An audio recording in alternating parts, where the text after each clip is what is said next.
aquí con Eduardo Serrano. Comentarios, anécdotas, mucho más. Queda con ustedes Eduardo Serrano en MagicFM.com.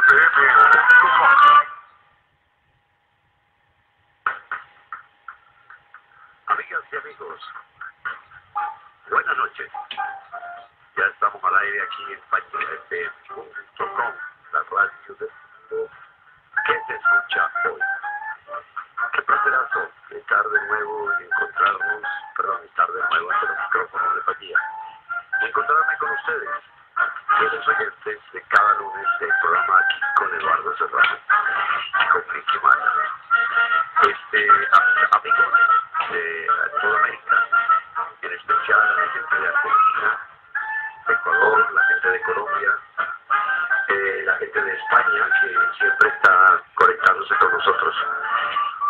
Pues muchísimas gracias por mantenernos ahí junto con ustedes.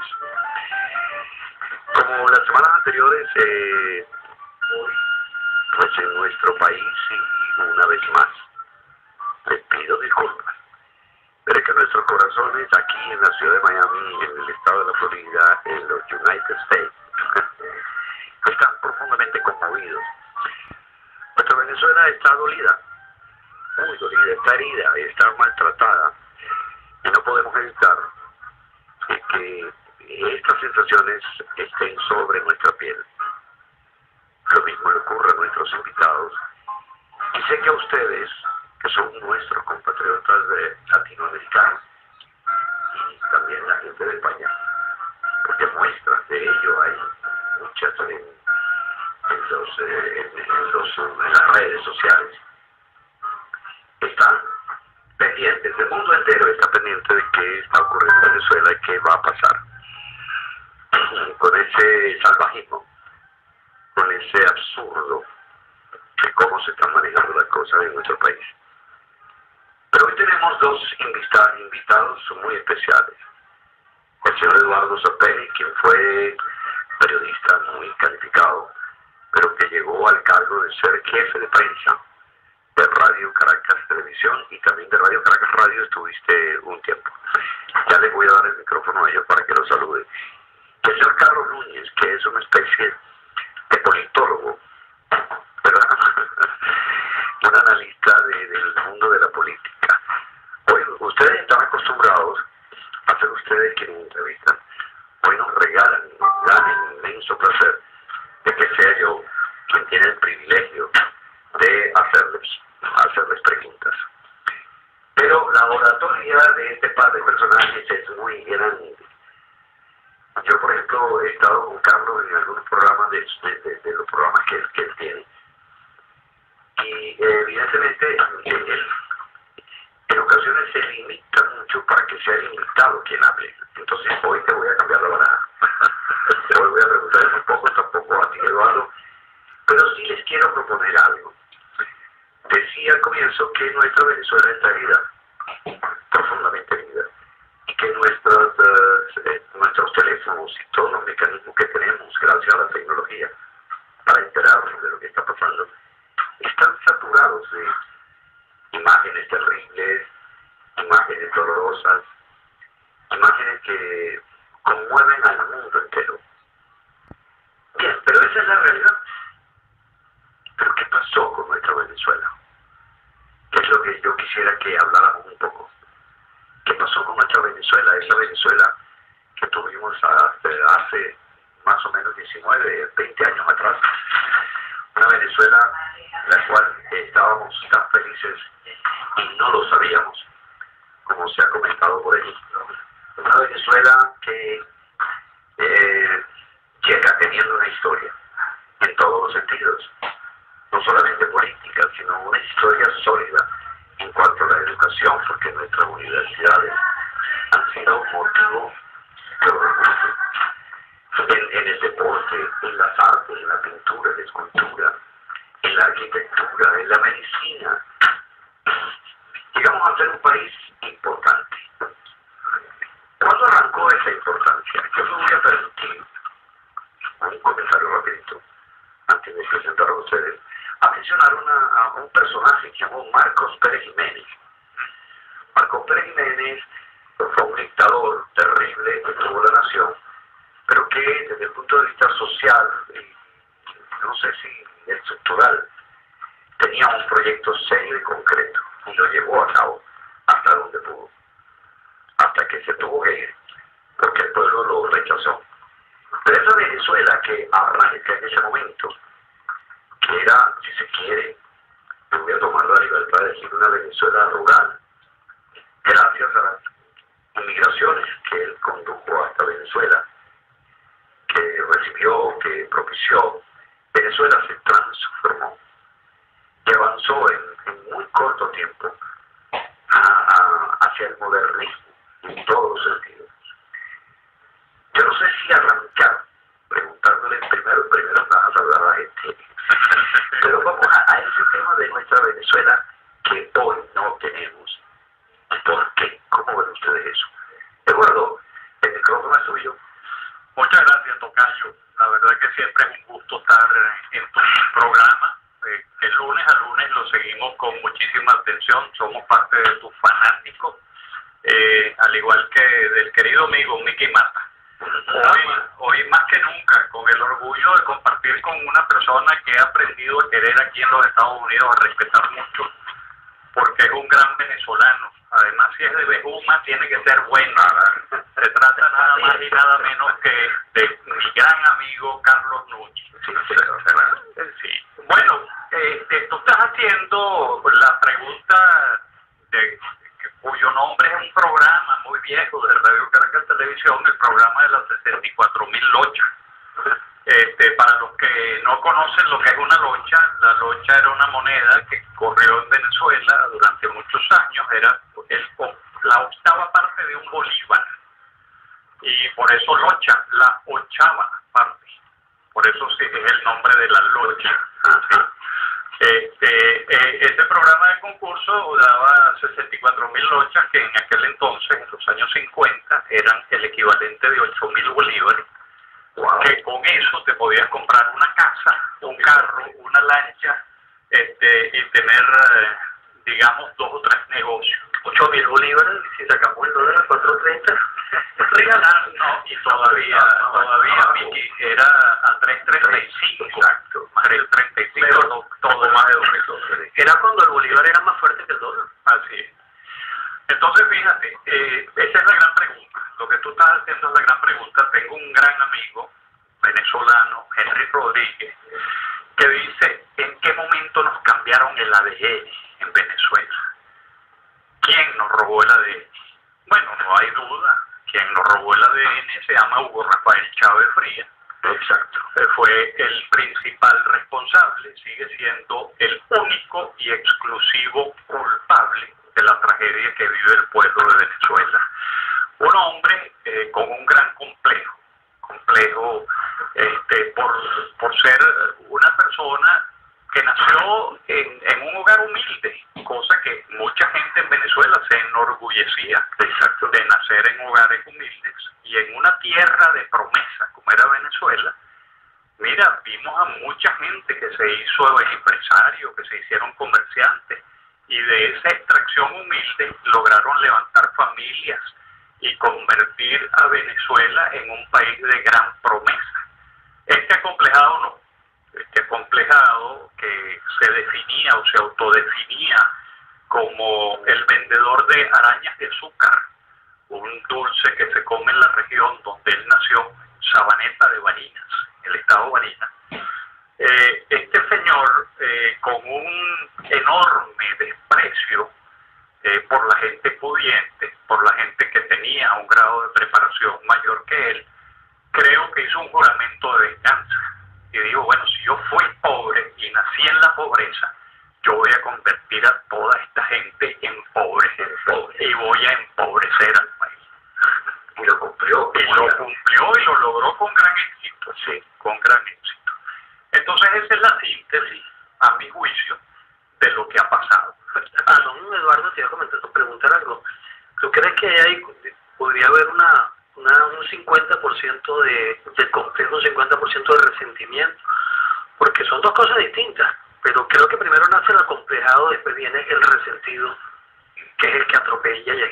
se lleva todo por delante, ¿no? Yo estoy de acuerdo contigo, sí. Yo creo que fue un gran resentido, así como hay otros resentidos que están ahí todavía operando. Jorge Rodríguez, por ejemplo.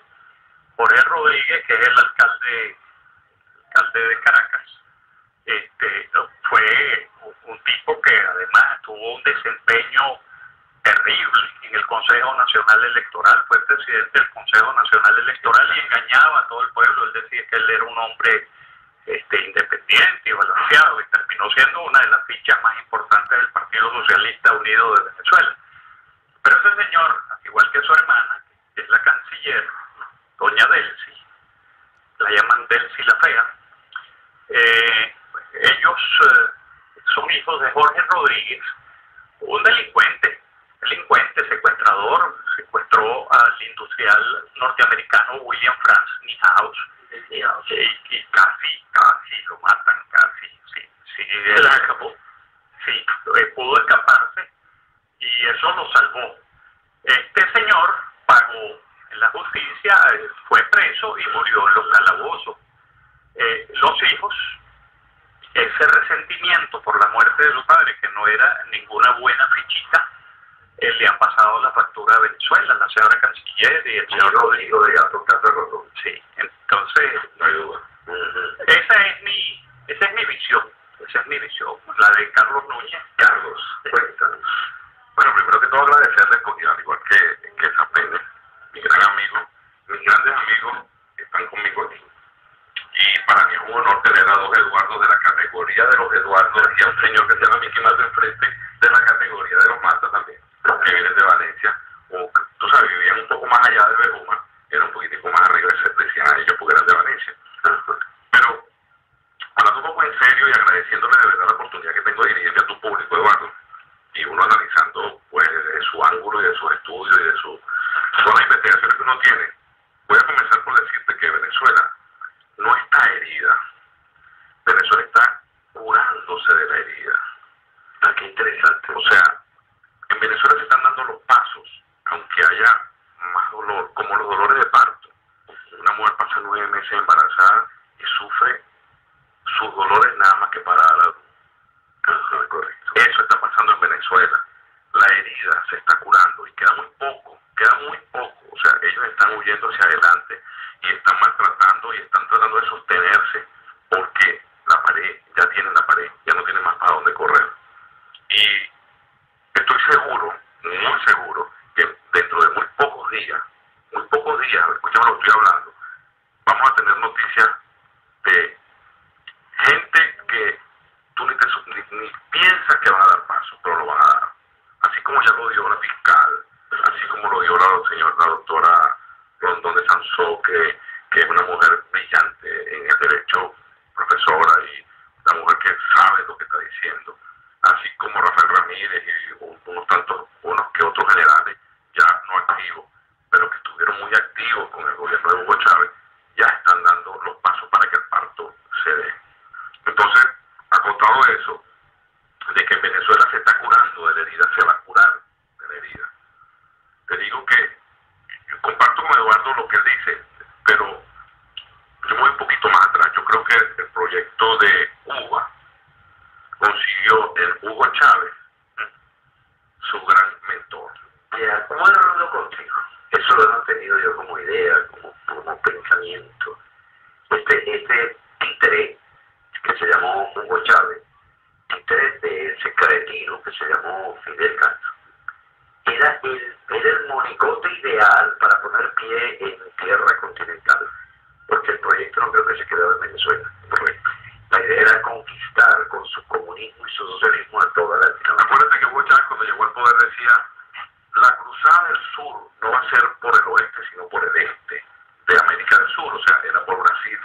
Pero ¿por qué iba a Brasil? Porque iba a Uruguay, porque iba a Argentina, que fueron. Por supuesto que de este lado consiguieron también a Ecuador y consiguieron a Bolivia.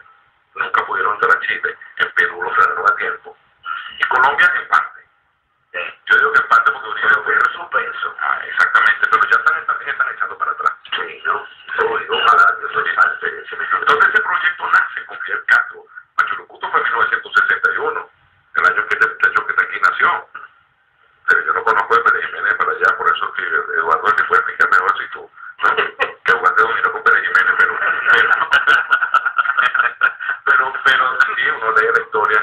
eran migraciones selectivas, les dolía el país, eran nacionalistas de verdad. Sí, aquí no. Y lo han demostrado a lo largo de los años, Carlos y Eduardo.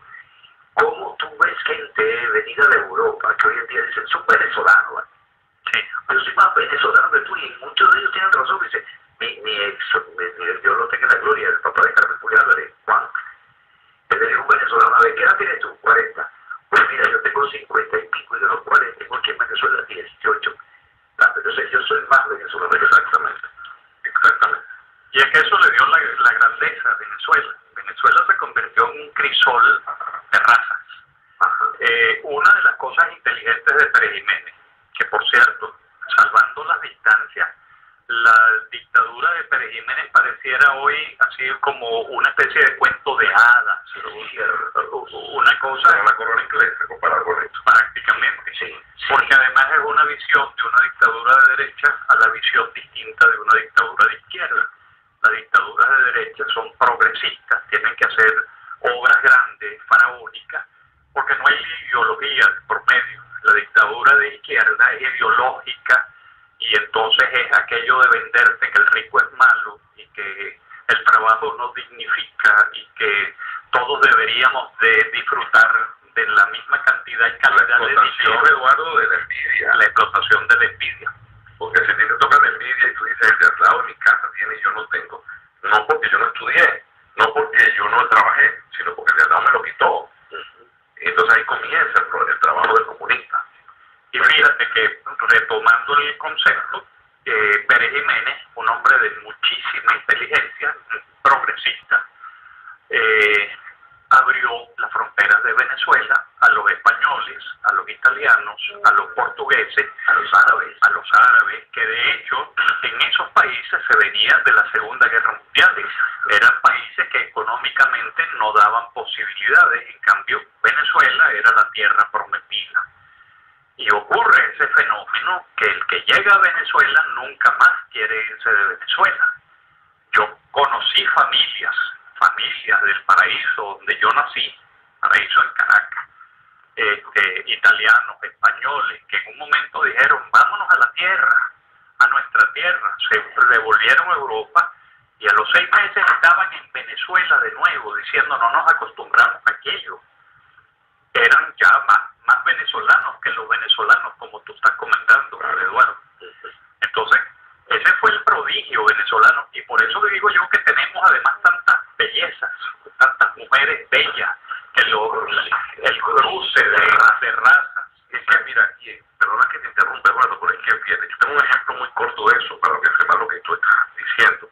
Mi suegro que está allá en Berguma, Eduardo Pérez, él pudo haber sido a su cita canaria, normalmente, pero cuando muchas veces me lo dijo, mi suegra, se van a Canarias y a los 30 días están cansados de estar allá, ya quieren devolverse, ya quieren estar donde ellos están a gusto, y con mucha tristeza tienen que hablar ahora de que tienen que aguantarse ahí la pela a los últimos días de su vida por culpa de la ideología. Yo voy a hacer un comentario. Fíjate, Eduardo mencionaba que se decía, ¿quién nos cambió el ADN? Pero ahora fíjate, vamos un poquito por parte. Los venezolanos que siguieron a Chávez, ¿verdad? No nos trajimos de Marte, eran los mismos venezolanos. ¿Qué pasó con ese venezolano que dejó llevarse por esta inmundicia del proyecto, por esta vulgaridad del proyecto? Contrario del Jiménez, que era un proyecto progresista, desgraciadamente era un dictador, un malvado. Y asesino, de hecho. Asesino, sí. Torturador. Exacto. Pero ¿qué pasó con ese venezolano que traía en esencia esa manera de ser? ¿Qué pasó? ¿Es que negocia el venezolano? Se creó una matriz de opinión muy bien estudiada, yo digo ahora, por psicólogos y por especialistas de la materia desde la isla, de que todo era malo y de que todo había que cambiarlo y que todo había que eliminarlo porque tú estabas mal con el sistema en que vivías. Un sistema donde tú podías ir a una universidad y graduarte y había movilidad social muy fácil. Tú pasabas de un estatus social de uno a otro muy fácil. Solamente tenías que estudiar y trabajar. Y se empeñaron en decir que las cosas no servían y que había que quitarlas y que había que matar a la gente y que había que acabar con todo lo que había, y era mentira. solo había que mejorarla, había que ponerse de acuerdo. Si ustedes me permiten, yo viví la caída de Pérez Jiménez. Yo era un niño de 7 años, ese 23 de enero del 58, es más, cumplí los 7 años el 10 de febrero del año 58. No vayan a sacar la cuenta de los años de Eduardo, por favor. 66 muy bien llevado. Amén. No me pinto el pelo, Las uñas, ni la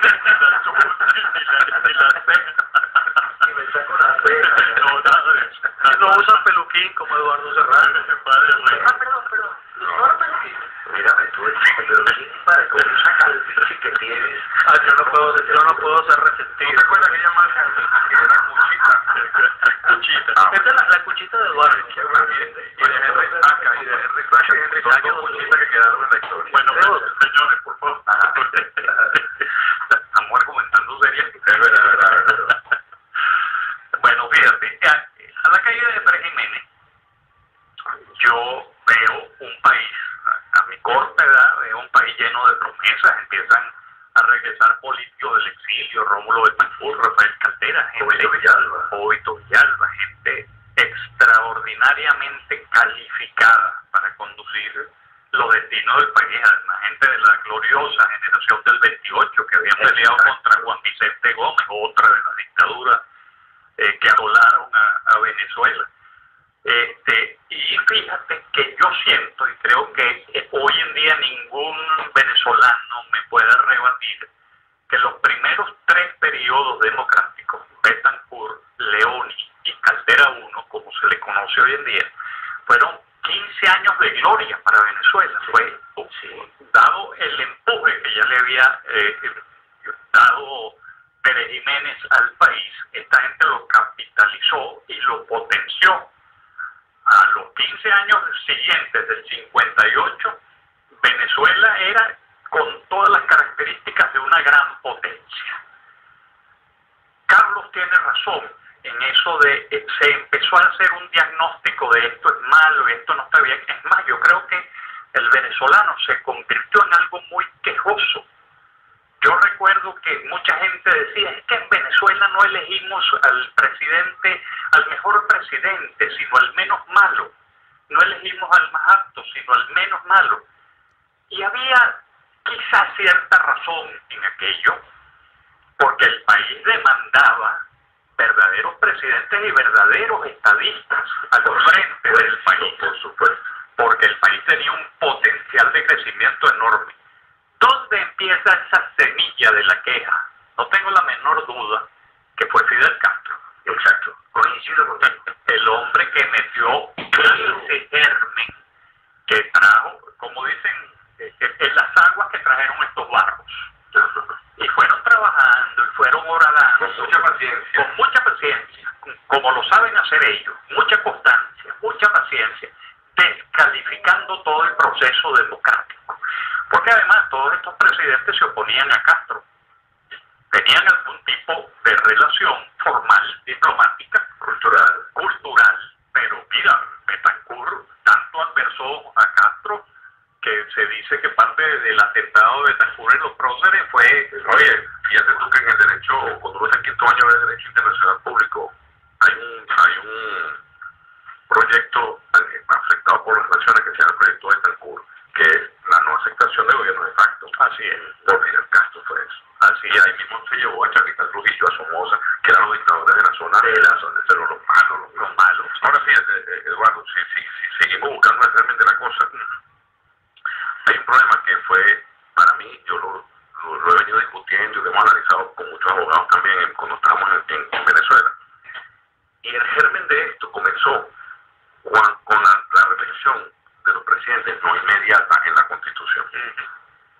Sin embargo, esa Constitución que fue hecha en el año 61, tú ves los constitucionalistas que aparecen al final y a ti te da, uno como estudiante de Derecho, como abogado que uno fue, te daba orgullo saber que vino el doctor Jiménez Arzúa de Argentina a apoyar, o vino el doctor Tal de España, porque los partidos te daban para que trajeran asesores de ese tipo, y tuvimos una Constitución buenísima, tanto que sirvió de base para esta, solamente le cambiaron lo que le hacía falta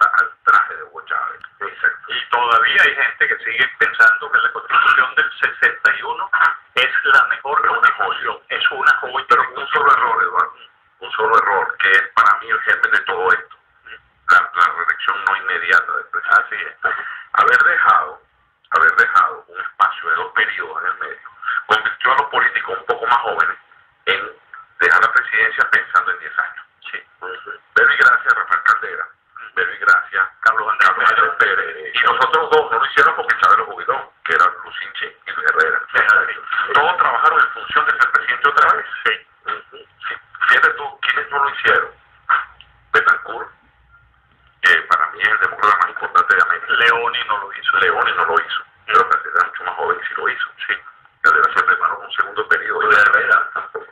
No le dio tiempo. Ni a Jaime ni a Herrera le dio tiempo. Claro. Pero Carlos Andrés Pérez sí, que fue 2 veces. Exacto. Si hubiese tenido eso, perdona que para completar la idea, si hubiese tenido el espíritu democrático de Betancourt cuando se bajó del avión que venía de Berna, le dijeron, ¿usted va a ser presidente? Yo no, ya yo soy viejo. Es época de los muchachos. Y no fue más presidente. Si él hubiese dicho, si quiero, pero él era el jefe político de ese país. Y recuerdan ustedes que Caldera, cuando el chilipero, en cierto modo le cerró el camino a Eduardo. Sí, y a Eduardo Álvarez. Y a Eduardo Álvarez pasó. Pues le cerró el camino de manera un poquito egoísta, con ese par de figuras que ya estaban en el ambiente nacional como realmente posibles presidentes de la República. Voy a interrumpirle rapidito, porque quiero conversar alrededor del mismo tema de qué nos pasó. Fidel Castro, que me da asco pronunciar su nombre, pero no lo estoy en telenovela. Ese señor de bobo tenía muy poco, y era un hombre muy culto, y especialmente en el tema político, pero no solamente de Cuba.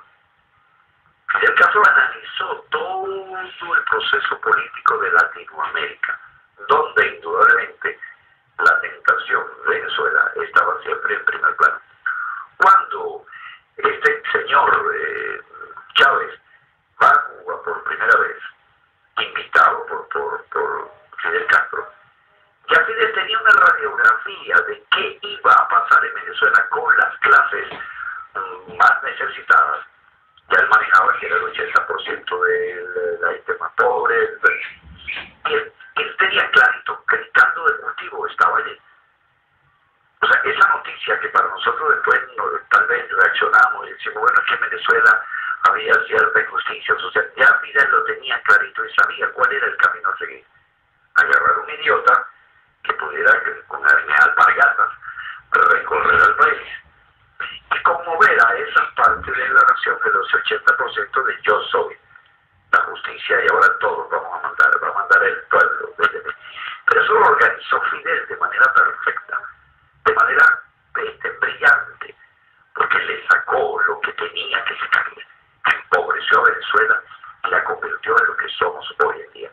De manera que el señor ese Chávez, para mí no es más que un títere de ese cretino que ha tenido a Cuba pisada durante 55 años. Vamos a un corte, Miki. No quiero. Porque tenemos 2 personajes muy importantes aquí como para hacer un corte. Pero No, que hay mucho que hablar. No vamos a hacer corte. Qué bueno. Me niego rotundamente. Así hablan los jefes. Me niego rotundamente. ¿Cómo tú digas? Pero hay algo. Mucha gente dice que de alguna manera Chávez, ese personaje nefasto, tuvo de alguna manera también un caldo cultivo con los presidentes de la Cuarta República que descuidaron una gran parte de la población, quizás más necesitada, y de alguna manera, por supuesto, si no hubiese tenido ese resentimiento arraigado en mucha gente, él no hubiera llegado a ganar con los porcentajes que ganó. O sea, de alguna manera también hay que ver por qué surge un personaje como Chávez. No surge gratuitamente. O sea, la historia quizás se la puso en bandeja, ¿no? Sí, tú tienes razón, pero es que él solo no hubiera logrado eso. No, estamos de acuerdo, pero un poco, o sea, me gustaría oír ese análisis de hasta dónde también se le preparó la tierra a un personaje como Chávez. Estoy absolutamente de acuerdo contigo. que siendo honesto y siendo un buen profesional de la comunicación social, el análisis tiene que dar para los dos lados. No puede ser que por inclinación y quizás por sentimentalismo se le cargue la mano. No, y porque si lo compara, esta era mejor que este, pero con mucha falla. Así es. Pero fíjate, de todas, mi análisis es que en los 40 años de democracia se fue acumulando una enorme deuda social, porque además el país tuvo unos ingresos nunca antes pensados, 240.000 millones de dólares por concepto de renta petrolera. Señor. ¿Cuánto bajó de eso al pueblo? Exacto. Ahí es la Y gran cuánta pregunta. infraestructura realmente se llegó a hacer, porque Pérez Jiménez hizo una infraestructura y Carlos Andrés hizo algunas cosas, pero realmente si, yo creo que si se hubiese invertido, como decía, me acuerdo que hubo un comentario de Arturo Burler, donde alguien comparó que si la Venezuela Saudita, y él decía, ojalá, porque había los recursos para que Venezuela fuera la Venezuela Saudita, y no se utilizaron esos recursos, y creo que eso fue un semillero para unos personajes que al final, con el nombre de una supuesta revolución para el pueblo, o sea, destruyeron todo lo que habían hecho de Pérez Jiménez, yo creo que desde Gómez. Fíjate que con una décima parte de lo que fue ese ingreso petrolero, se hizo el Plan Marshall, que reconstruyó a Europa después de la Segunda Guerra Mundial, con un 10% de esa cantidad. Imagínate si se hubiera podido reconstruir una super Venezuela. Es cierto, Caldera ganó unas elecciones hablando de 100.000 casas por año y con una enorme dificultad. A los 5 años creo que había 90.000 casas. ¿Cuál es el elemento que ensucia, enturbia más aún las aguas? Esa figura nefasta que se enquistó en el país, que se llama la corrupción. Y tiene muchísimo que ver con la referencia que hacía Carlos Núñez. Porque si un presidente en un turno no se había hecho de bienes de fortuna, él sabía que iba a tener un turno al bate dentro de 10 años para terminar de hacerse rico. ¿O cómo aguanto yo 10 años? ¿De dónde saco para soportar mis líderes y mi organización 10 años? Así es. Tenía que agarrarlo del erario público. Había que meterle la mano al erario público y ahí comienza justamente el nutriente ideal para Hugo Chávez. Hugo Chávez llega diciéndole al país: yo voy a eliminar los celulares de las oficinas del gobierno, de los funcionarios públicos, voy a eliminar las colitas en los aviones. Se le iba a reducir los ministerios, que en ese momento eran creo que 18 y le iba a reducir a 14, son ahorita como 40 y pico. Así es. Pero fíjate, Eduardo, es que fue un proyecto, y ese proyecto que formaron en Cuba, porque vamos a llegar voy a tratar de llegar al final, antes que se nos acabe el tiempo, de decir, ¿y por qué esto no se acaba? ¿Por qué no se ha caído esto? Porque más no podemos estar. Yo no sé cómo estamos de tiempo, no podemos estar. Yo le regalé todo lo que quiero. Okay. Porque fíjate, comenzaron por enfermar la mente a la gente. Mira, yo soy un producto de la Venezuela democrática. ¿Por qué? Porque yo estuve en Berguma, una escuela gratis, donde no pagaba cuadernos ni nada de eso, porque el Ministerio de Educación, a duras penas, pero teníamos cuadernos, tenemos borrador, tenemos lápiz, tenemos libritos, y colores de aquellos baraticos, pero teníamos colores, Lancero, que era la marca. Ok. De ahí yo pasé a un liceo que tampoco pagué nada. Y de ahí pasé a la Universidad de Carabobo, donde me gradué de abogado y tampoco pagué nada.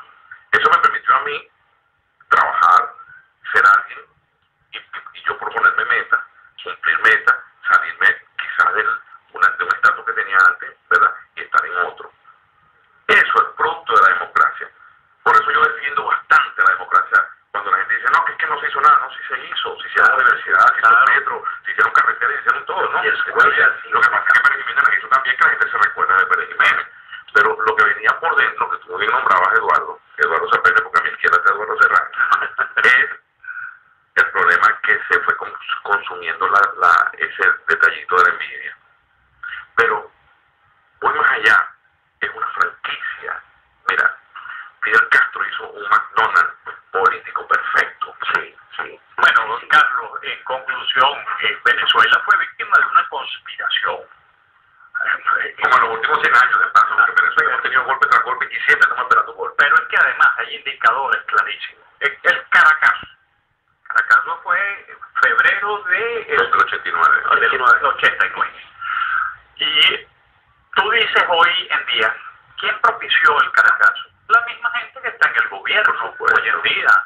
Yo no tengo duda que ahí estaba Freddy Bernal y que estaba metido Agua, pero todo por la motivación de Castro. Claro, Es más, hay algo que quiero decir con absoluta responsabilidad, porque además no lo tengo probado. O sea, yo esa información no la he podido confirmar independientemente, pero se habla que en Venezuela hay 200.000 castristas cubanos en el país activamente en este momento, bajo la figura, el disfraz del médico, de XY. Eso es una fuerza de ocupación, por supuesto. Eso no se ha denunciado. Nadie lo ha denunciado ante el mundo.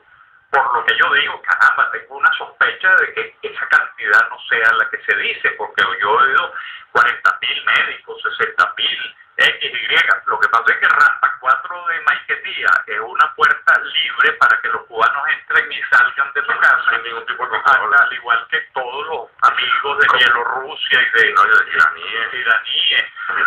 Sí. Ahora, eso es un delito tan grande. Hay una fuerza de ocupación cubana en Venezuela mandando. Yo muchas veces veo estas imágenes que hemos estado viendo los muchachos combatiendo estos guardias nacionales que no hablan. Pero cuidado cuál es el acento de esos guardias nacionales. Cuidado si no es un acento isleño, caribeño.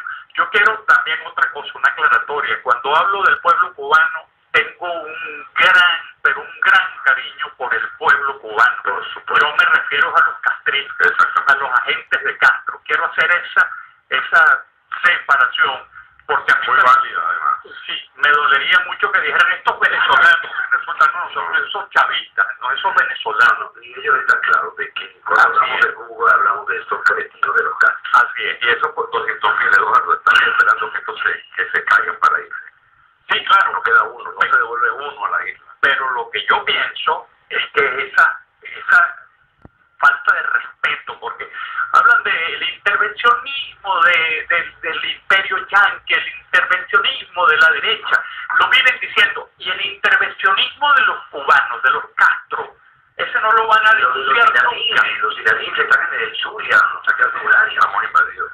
Además, eso debería, chicos, llevarse a corte marcial. Esa gente que tú la descubras en Venezuela, y porque, oye, Entonces somos colonia, somos una colonia, exacto, una colonia cubana. Pero es un dolor. Ahora, ¿dónde están los militares?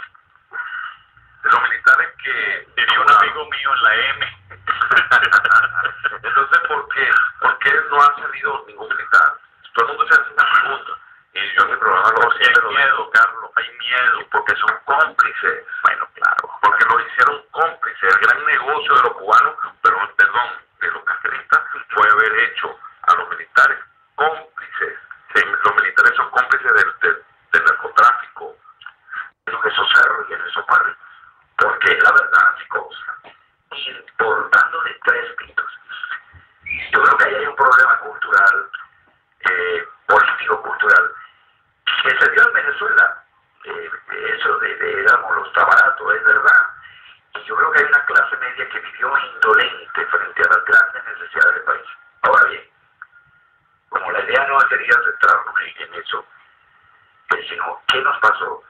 Aprovecho para preguntarles, ¿qué va a pasar con toda esta experiencia que estamos viviendo? ¿Ustedes qué presienten?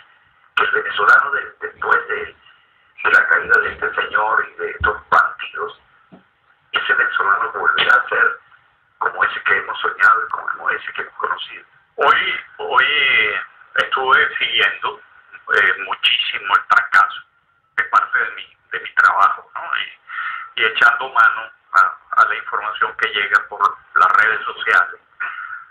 Y la verdad que me dio mucha esperanza oír y ver a los dirigentes estudiantiles. No quieren una vuelta al pasado, no la quieren. Ellos tienen el mismo criterio que Carlos Núñez expresaba hace rato. Venezuela está pariendo una nueva patria, un nuevo concepto. Ese muchacho que me impresionó mucho dijo, nosotros aquí, a nadie, gente joven como yo, era un hombre como de 18, 20 años, gente joven como yo, no nos han regalado la democracia. Nosotros estamos luchando para conseguir la democracia. Qué hermoso, qué hermoso. Y yo te digo, me emocioné sobremanera porque dije, claro, es que ahora viene un nuevo país, un gran país. Cuando uno ve esta gente que está en la calle, incansable, luchando por Venezuela, y tú dices, algunos de esos muchachos nacieron y ya Chávez estaba en el poder. Si no han visto otra cosa. No han visto otra cosa, no tienen punto de comparación como podemos tener nosotros.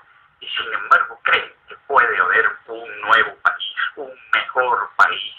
Eso a mí me llena de esperanza, Eduardo. Por supuesto. Ellos van a resolver lo que los viejos hicimos mal, que ellos heredaron. Es así. Ellos están resolviendo por nosotros, sí, los que vivimos en la otra época. Y vuelvo a decir, yo para la clase media futura tome conciencia. Es que yo creo el rico va a ser siempre rico. No, yo llama con el rico no es que está peleando, déjalo tranquilo. Bueno, tú ves que el Poder Judicial toma un rumbo. Porque una vez Enrique Salas Román me preguntó cuando era candidato, él me decía, mire carajito, pues yo era consultor jurídico de la Asamblea Legislativa muy joven. Si tú fueses presidente, ¿qué harías? Y yo le dije, presidente, mire, gobernador, porque a él le gustaba que me llamaran gobernador. Pero gobernador, si yo fuese presidente, yo cambiara el Poder Judicial. Entonces, él me dice, yo dije, la más fácil, ¿no? ¿Por qué te digo eso? Porque traigo a colación al doctor Salas aquí a esa anécdota. Porque cuando tú ves que hay un juez que vaya preso, el país decidió enrumbarse. Eso está bien, es verdad. Cuando tú veas que haya un jefe de la policía que vaya preso, el país se está enrumbando. Estamos hablando de ejemplo. Cuando tú veas que tengamos una ministra que tenga ganas de las cárceles, que no sea socia de los planes, el país está mejorando. Cuando tú veas que tú no tienes que pagar nada por llevar comida y ayudar a la gente allá en un puerto, ni pagarle matracas a guardias nacionales, el país está cambiando. Y ese es el país que los muchachos van a lograr.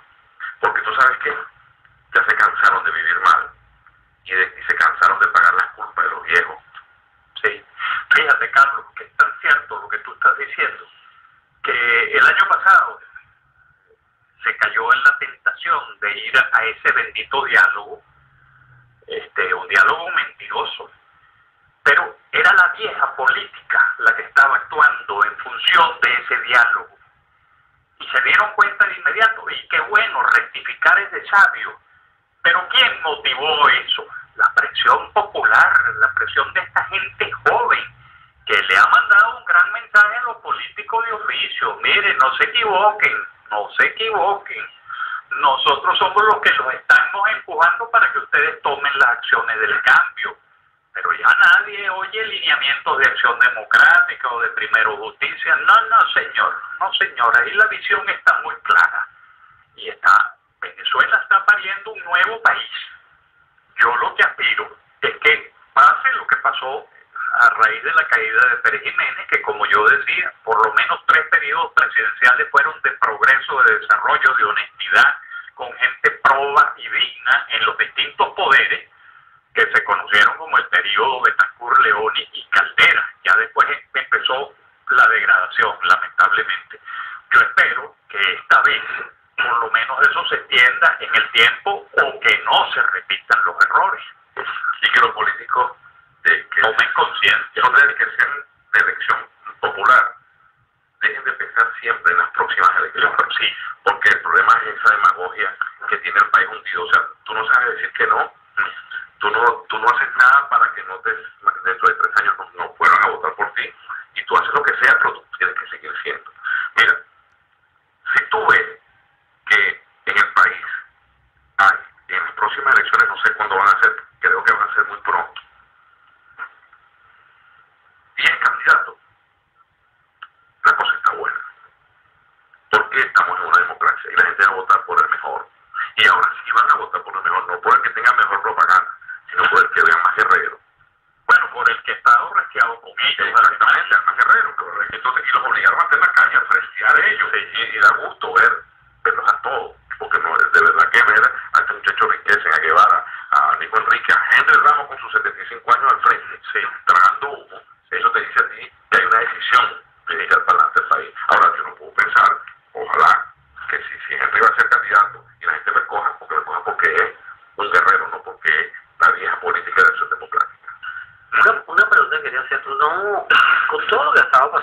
que con todos los errores y desaciertos de la oposición, con todos los errores y desaciertos de la MUD, no hay una línea de pensamiento que a mi manera de pensar se está equivocando en quién es el enemigo y está bombardeando a la MUD o a la oposición, sabiendo que tiene una cantidad de errores, pero de alguna manera aglutinó un movimiento y han estado bombardeando cuando el enemigo no es la MUD, ni es los descarriados de la oposición. El enemigo sigue siendo el gobierno y el chavismo. Entonces, estamos digamos, gastando energía, bombardeando. Hoy leía algo donde decían Lilian Tintori, caretabla, no sé qué cosa, porque a lo mejor dio un mensaje que no era el más apropiado por el Día de las Madres, en referencia a las madres de los muertos. Pero el enemigo no es Lilian Tintori. Tengo la respuesta a tu inquietud.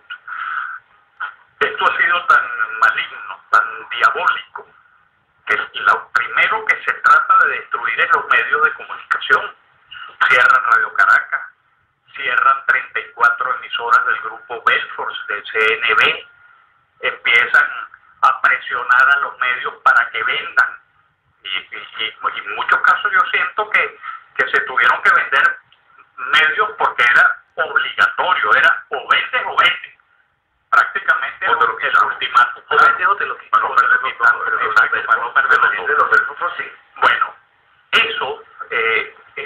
eso que tú sientes de esos ataques, que yo también oigo a veces gente vociferando, la MUD es una porquería, no sé qué más, y de repente un tipo aquí en Miami, un vecino mío que está diciendo eso, y yo digo, pero vete para Venezuela y pelea allá y descalifícalo allá, ¿qué haces tú aquí? O sea, yo reconozco que todo el mundo ha hecho un esfuerzo enorme, la MUD desde su etapa anterior, sí, de todos los nombres que ha tenido,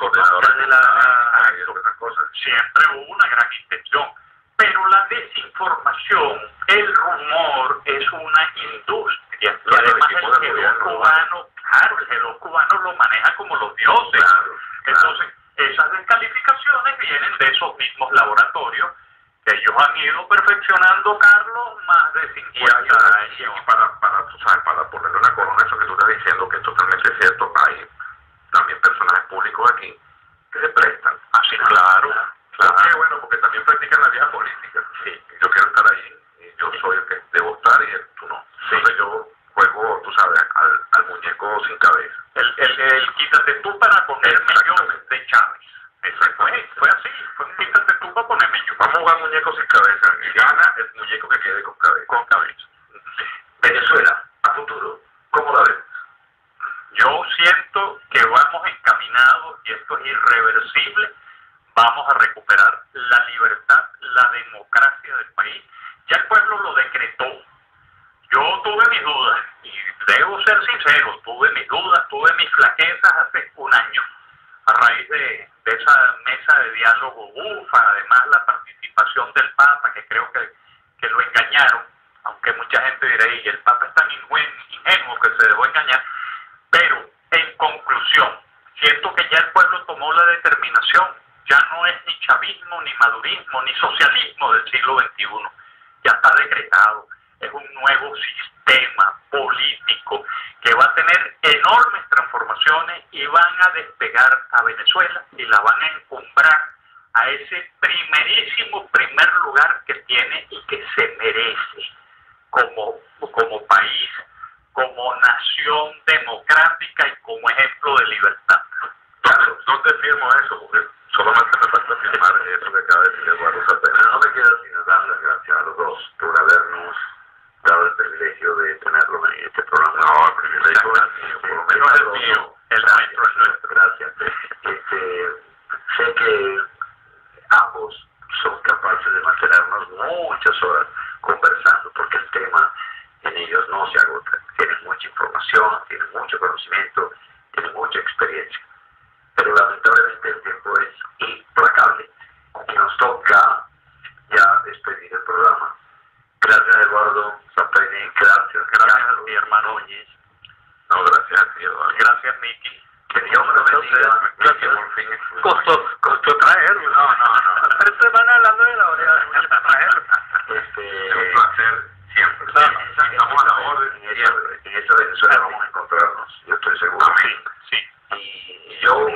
mantener mi bandera. Clase media, reacciona. Así es. Clase media, tienes una responsabilidad como ciudadana del país y asumes esa responsabilidad. Miguel, Eduardo, no te quiero. Un placer tenerte aquí en mi programa.